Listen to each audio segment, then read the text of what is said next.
Finally got around to cleaning everything on my reloading bench up. Got my digital height gauge put in.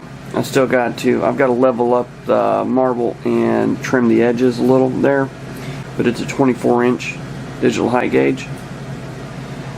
Got everything cleaned up, my different presses and stuff, my mill lathe, put in some new flooring, and got the benches over here cleaned off a little bit better, and some more organization going. Then we turn to the other part of the shop, and it's a disaster. That's going to come here later on. But what I've got here, guys, move this stuff out of the way. This is basically going to be my caliber conversion kit for my 300 that I'm building. The 300 is going to be a short barrel with a pin and welded suppressor. And so this upper that I'm building is going to be, this is a 5.45, Russian round. And I've got a EOTECH or Voodoo Innovations 5.45 bolt here. This is just the bolt. I'll be putting it into one of my light and carriers. This is machined out to accept the 5.45. I've got a adjustable clamp style gas block here. I'm going to be running one of my uppers that I've Cerakoted. This is actually a KG gun coat. This is anodized flat dark earth. I still got to do the inside. It's going to have micro slick treatment to the inside, and I'm going to be running a Strike Industries flat dark earth ejection port cover or dust cover, and this particular one is in flat dark earth, and it simply says multi-cal. It's polymer, really nice equipment there, nice kit. Here is our adjustable gas block, clamp style.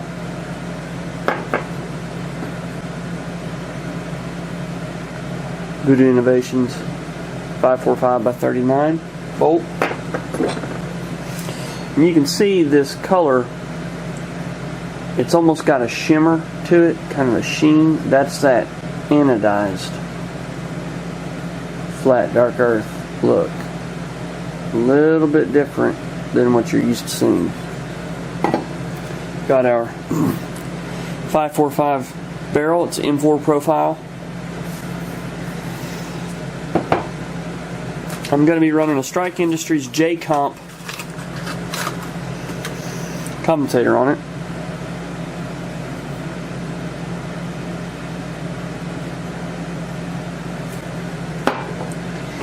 And what I've done here is I'm experimenting with a few changes to a regular 5.56 mag. I know that I can change the followers out in these and make them run the 5.45 okay. I've got some dedicated 5.45 magazines on the way. The things that you don't see up here are the charging handle and the forearm.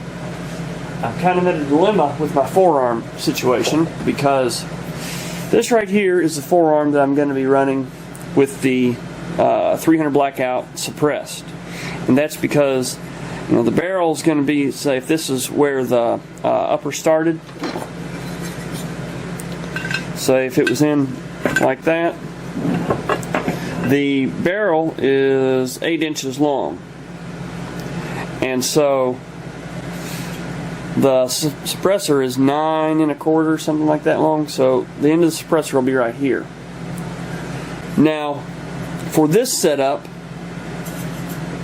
the 5.45 setup, you can see the barrel will end right at the end of the handguard if I use another one of these handguards, and then you'll have the J-Comp sticking out of there.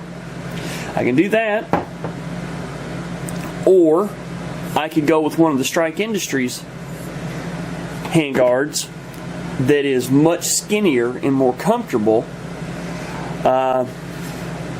And the only reason I'm not using one of those in this situation is because I need the extra size like what this Nordic offers to fit the suppressor in. I like the Nordic really well. This one's been Cerakoted graphite black. They come a black color very similar to this though. But I don't know if I want to switch over, and I'll show you here real quick which one of the forearms I'm talking about from Strike Industries. Let me go over here and grab this gun. I just completed this gun. I'll slide this in here. Just completed this one for a gentleman. But these handguards, this is the longest one that's available right now. They got the Gen 2 that's about to be coming out, and so they're not making any more of these Gen 1s. But it's a full key mod, and it's quite tiny in comparison. So I don't know which one I should go with. If I should go with this right here, and it would basically look like what you see here, and have the advantages of the key mod and the smaller diameter. I don't really care if it's got the full top rail. That's really doesn't matter to me. Or do I stick with another one of these Nordics and have commonality between the two uppers on the same gun? It would have the same feel, and the entire barrel will be covered up with the handguard. It'll give it a unique look. It'll look good. The things that are going to be different about this upper, my 300 blackout upper is graphite black, whereas my 545 upper is going to be the flat dark earth. I'm changing the colors on those, and I did that especially whenever I was thinking about, whenever the thought hadn't crossed my mind to run the Strike Industries rail. I just, right off the bat, I just assumed I'd be running another one of these rails. But then I got to thinking about it, and I decided I might as well go ahead and do something to differentiate. And another thing that I'm doing, I've just got this magazine stuck up here just to try it out. But what I'm doing is all of my 545 magazines will be flat dark earth. And of course my upper will be flat dark earth with that. I'll probably keep the handguard black regardless, but the upper and then my magazines will be flat dark earth. And none of my 300 blackout or 5.56 magazines will be flat dark earth. I'm going to have them color coded that way to where I don't have any issues or anything like that. So I just wanted to show this. I'll probably have this 545 set up, completed and running on the gun before I have the 300 blackout, because my suppressor is not. My suppressor's in, but my paperwork from the ATF is not complete yet. I don't even think they've cashed my check yet. So it's been about 2 months now, and so I don't expect anything anytime soon. So I would say that the 545, you'll see it up and running way before. If you like any of the, especially the Strike Industry stuff that you guys see, you like any of this stuff, let me know. A lot of it I stock, and if I don't stock it, I can get it at a very good deal. As you can see here, this is just, like I say, another one of the rifles that I built. This is a Strike Industries Checkmate comp here. We do a lot of good stuff and take a lot of good care. If you'll notice that our trigger guard is missing, it's because I'm giving the owner the final say on which one of the trigger guards he wants to go with. I've got a few different ones to choose from, so I just decided to let him choose, and I'm going to throw it on there for him real quick. But whenever we put together ARs, it's not a bunch of Legos. Everything, I've got enough parts on hand, enough uppers, enough lowers, enough this, enough that as I go to piece everything together, if I get, say, a barrel and an upper that are a little sloppy, I can exchange out uppers or barrels until I find a pair that fit nice and tight. Or if I need to, I can bed it. And that's actually using a bedding compound, and then I put the barrel on the lathe and turn it down to where it's a 1.5 to 2.5 thou slip fit between the upper and the barrel. We just do a lot of good things like that you don't see other people doing, and we take a lot of care in it, and we stand behind our work. So we keep rifles built in stock, and if we don't have something that's exactly what you want, we can alter one that's built, or we can build one to suit for you. Give us a chance. Drop me an email and let me know if I can help you out with anything. And here's our optic setup that I got in for the 300 blackout upper and rifle that we're building. Went ahead and just broke down, bit the bullet, and went with EOTECH. The 300 blackout EOTECH is the same as the XPS2. The only difference is this one has 300 black written on it, and it has your reticle printed on top that tells you what your holdover points are. You pay $25, $50 more for that. I went ahead and did it because there's going to be other people in classes and stuff like that will be shooting this gun, and that could be worth its weight in gold for someone that's running this gun that doesn't know one way or the other. I looked into a number of different magnifier combinations, and I thought about going with a Lucid magnifier. I thought about going with maybe a Vortex magnifier. Looking at all the different magnifiers out there, man, I can't get this open.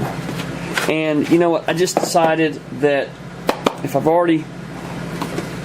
got the EOTECH that's going on there, I might as well make them match and go with the authentic EOTECH magnifier. And this is the new version, the newest version, with the flip to the side mount. So as you guys have seen before, you're looking at them, they'll be like that, and of course this can flip out of the way. And a lot of you guys may or may not be familiar with what your EOTECH reticle will look like. I don't know if you can see how it's actually pixelated,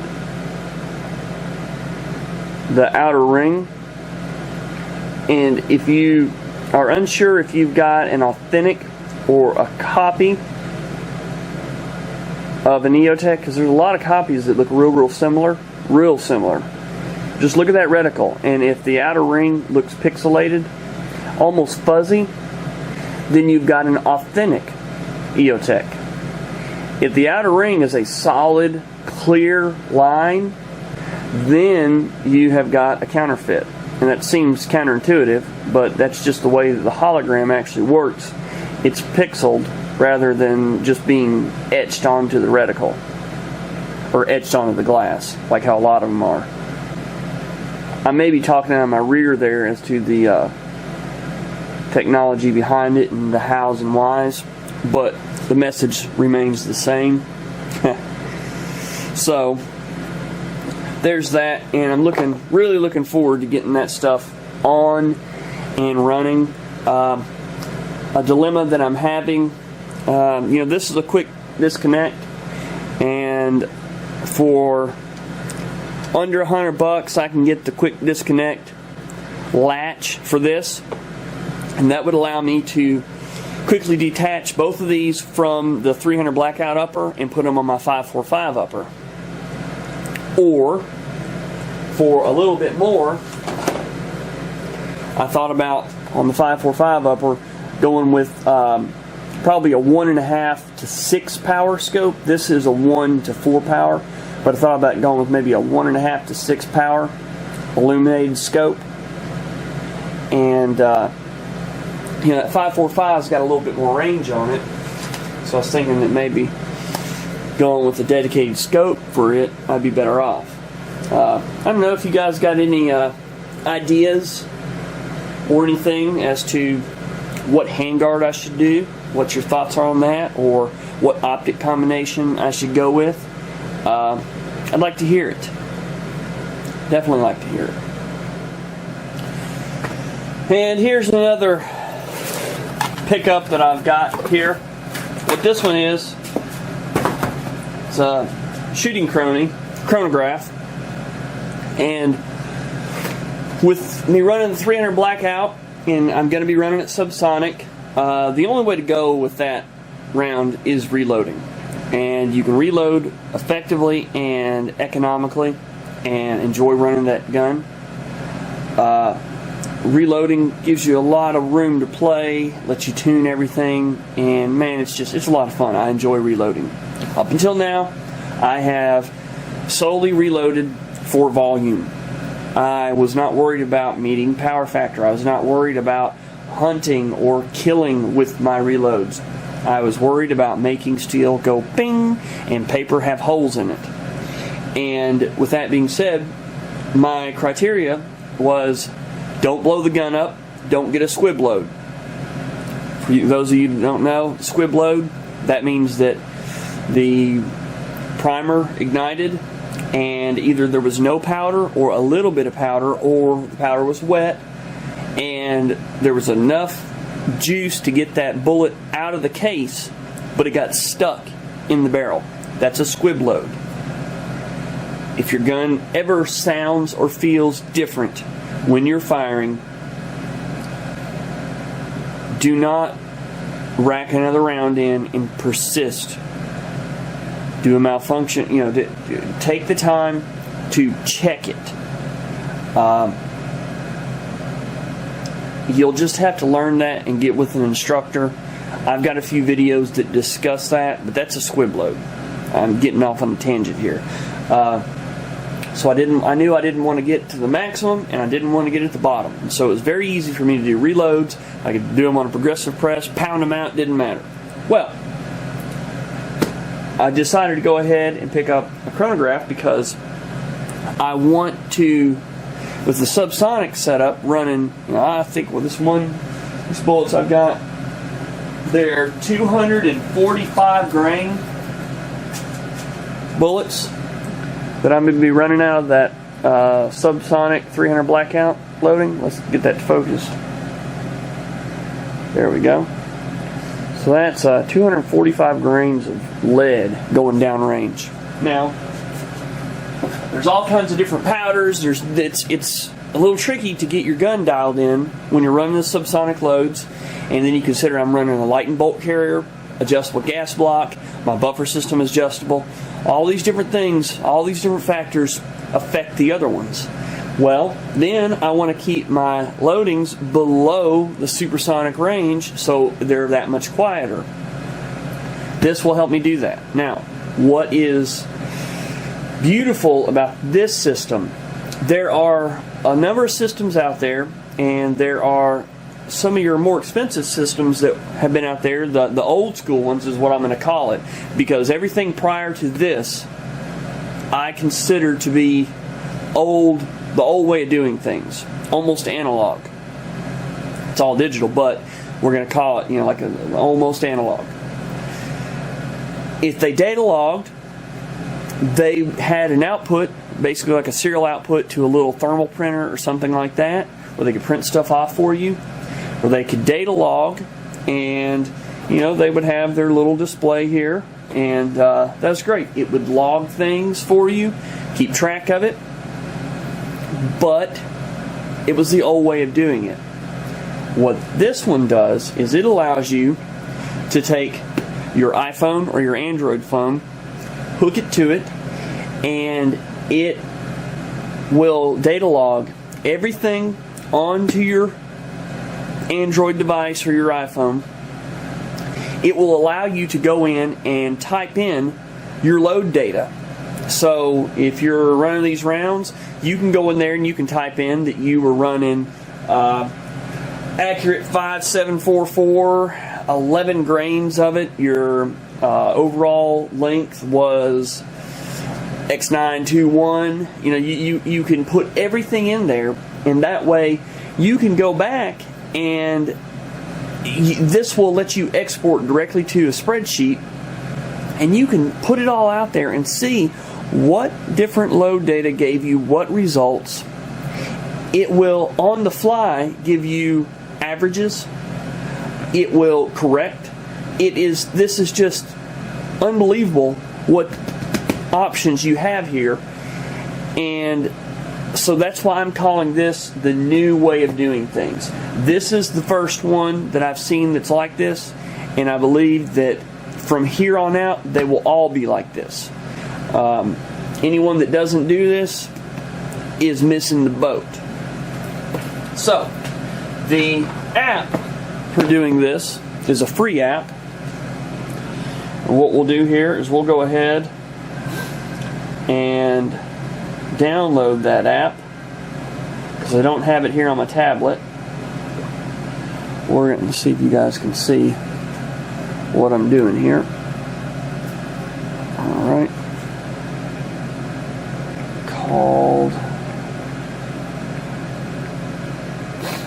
Caldwell Ballistic, maybe?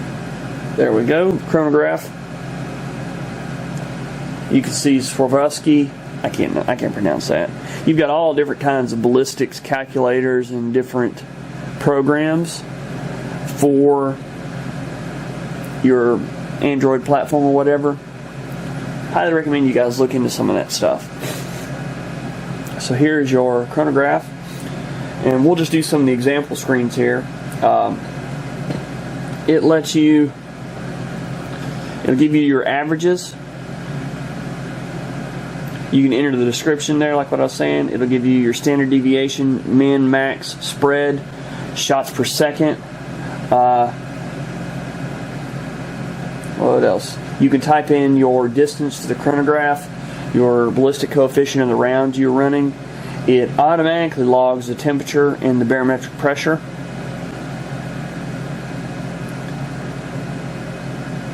It is just the bomb. You can set up, of course, all of your, how you want it to display and everything, and it will. You can, like I said, you can export it to different places. So, back to the fact that I believe that this is the way of the future for this stuff. We're going to accept it. Again, it's a free app. Download it, get it on there, and we're going to be ready to go for it. Open it up, and it's real simple, nothing to it initially. New group, there it gives you a place where you can put in your descriptions and everything. So we're not too worried about that right this second.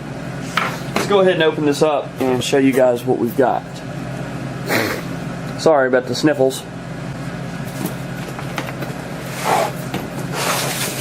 I was impressed that it came with a pretty nice case here.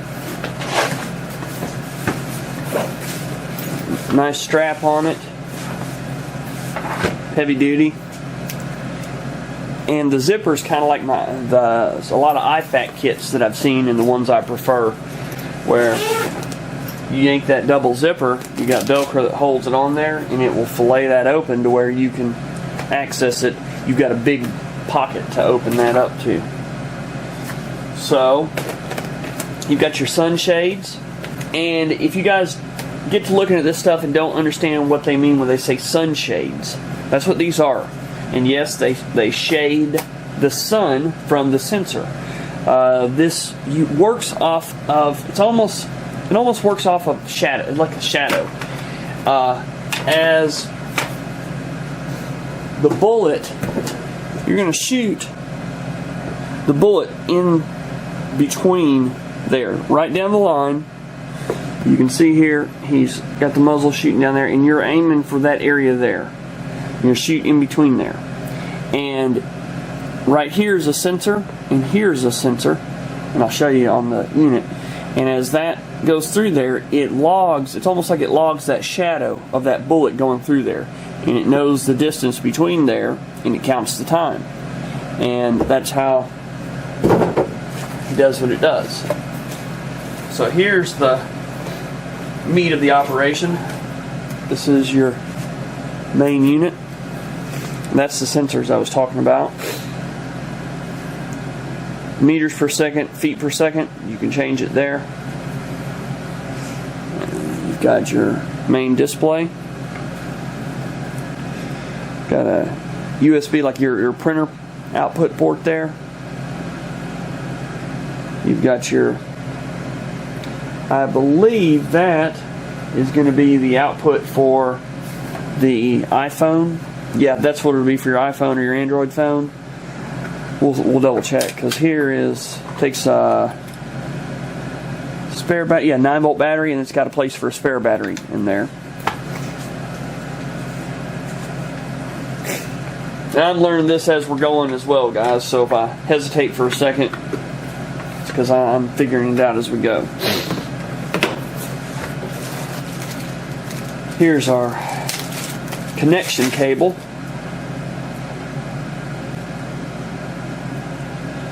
See what we've got. Alright, yeah, it just runs your 3.5 millimeter jack, and that connects over here and to your headphone outlet on your tablet. So I'm going to go and grab a 9-volt battery, and I'll be right back. Alright, by no means is this a new 9-volt battery, so we'll see what we get here.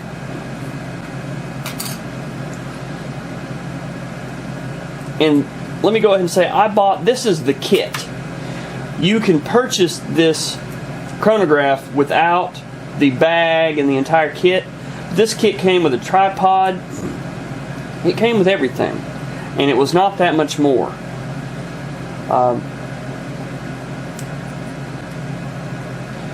And this is quite tight. There we go.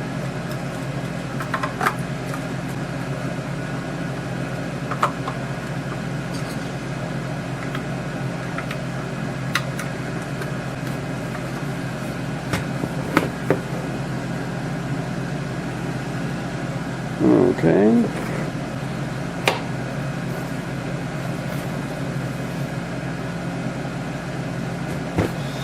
This is, of course, you know me.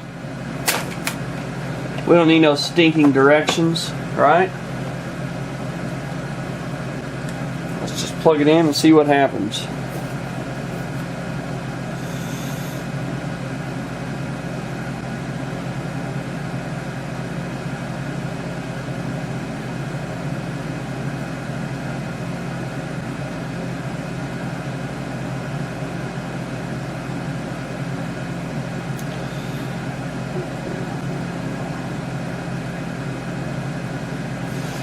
Okay, it says unplug cable from both of them, then plug it into the Android device first, and then into the Chrony. So, now we're plugged in and talking to it, I guess. Error 3.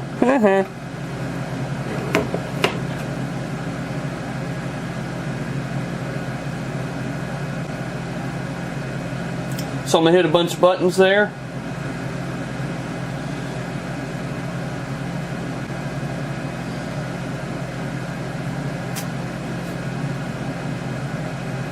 Yeah, now I'm showing my ignorance. We'll stop messing with it here. I'm going to show you guys the rest of the stuff. And we'll move along. This is what I always do. Get busy playing and get distracted. So, our connection cable. We've got in this compartment here, this is the tripod. Lord knows I got enough tripods, but this one came with it. I want to see what kind of quality tripod they included, because I got enough cheap ones.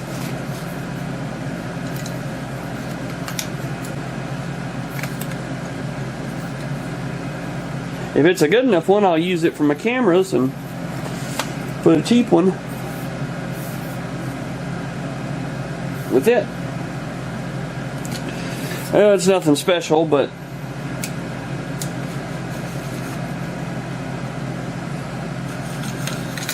it seems to be alright. Pretty smooth. That head's pretty smooth. Smooth head. That's not too bad. Alright. What else they have in here for us?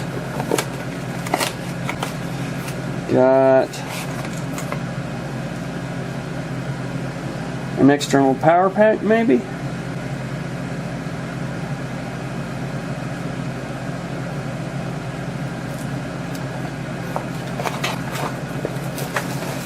Ah, that's what it is. Yeah, I forgot. Came with the light kit. If you're using it in difficult environments, those are actually illuminated. And we'll look and see here. Infrared LED strips. So that's the power packs for the lights. And we'll look here. I'll tell you what they're for.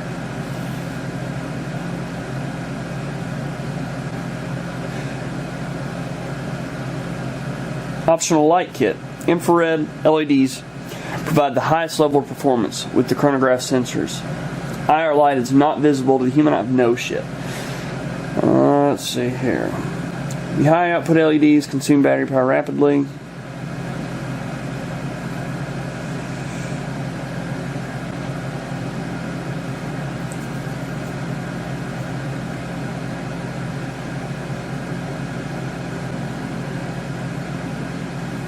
So it says that depending on the battery type and environmental conditions, a set of batteries will only provide optimal light output for approximately 2 hours.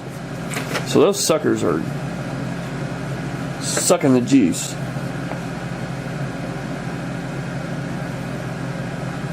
So it says USB port is factory use only.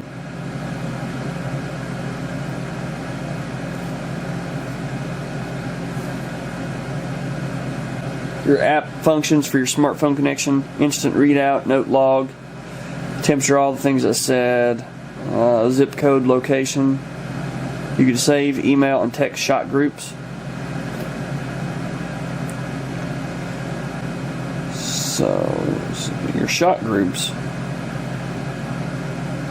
That doesn't mean it can. I'm wondering if it's saying that it can actually determine where it went through at. I don't think that's the case.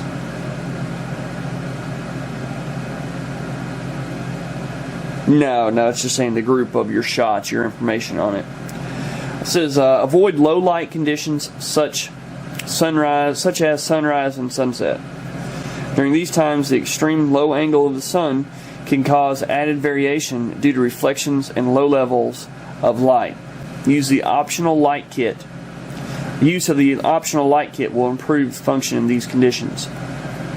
The light kit, the tripod, that stuff is things that came with the full kit. So definitely I'd say is going to prove to be well worth it. So anyways, that is that, guys. We'll put it all together out here on the range and we'll try it out. But this Chrony setup, the kit, I'll give you the MSRP on it, and if anybody's interested in purchasing one of these kits or the Chronies, please drop me an email and I will give you pricing on an individual basis and see what we can get going for you. Alright, so Midway shows the kit for $139.99, I believe, and the Chrony by itself was $89.99, somewhere right in there. I can get it to you a considerable amount cheaper, percentage-wise, and would love to do so. Please give me an email. Let me know if I can help you with this or any other items, or if you need any work done. We do everything from custom work on up to just simple assembly and cleanings and repairs. Custom, this is actually a receiver that we're building. We've got a bunch of these we're going to be building for some Russian machine pistols. They're CZ26s, CZ25s, CZ24s, and we machined these tubes out. Not done with it yet, but it just goes to show you just how custom we can get. And we'd love to gain your business. Thank you guys.